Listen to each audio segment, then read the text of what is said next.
कि इस सरकार में भ्रष्टाचार, बेईमानी, लूट चरम सीमा पर है।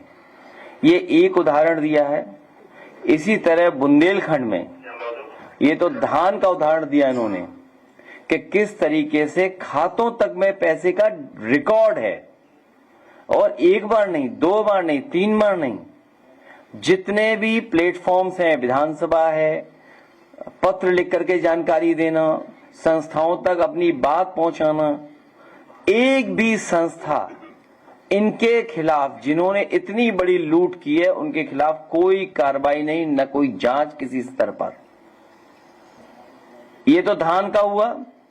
इससे पहले बुंदेलखंड के कई किसान समय समय पर मिले, और जो मूंगफली खरीद थी उसमें भी बड़े पैमाने पर बेईमानी हुई।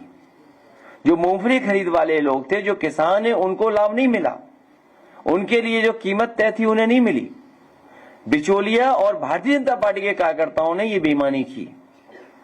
धान के बाद मूंगफली, मूंगफली के बाद आज गेहूं की खरीद में भी ये सरकार बड़े बड़े लोगों से, उद्योगपतियों से मिली हुई है। जब सरकार को ये पता है, सरकार की जानकारी में है कि अगर किसान अपना खुले बाजार में भी बेचेगा तो उसे कीमत ज्यादा मिलेगी, लेकिन सरकार ने ये पाबंदी लगाई कि इससे ऊपर कोई भी आड़ती या उद्योगपति खरीद नहीं सकता है।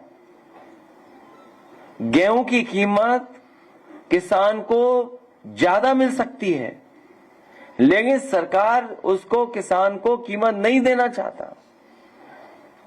न केवल ये, बल्कि किसान के ऊपर लगातार संकट पैदा हो रहा है। बिजली महंगी, डीजल पेट्रोल महंगा, खाद महंगी, कीटनाशक दवाइयां महंगी, उनका हर जरूरत का सामान महंगा, जीएसटी लगा करके जितने भी एग्रीकल्चर इक्विपमेंट्स हैं वो महंगे।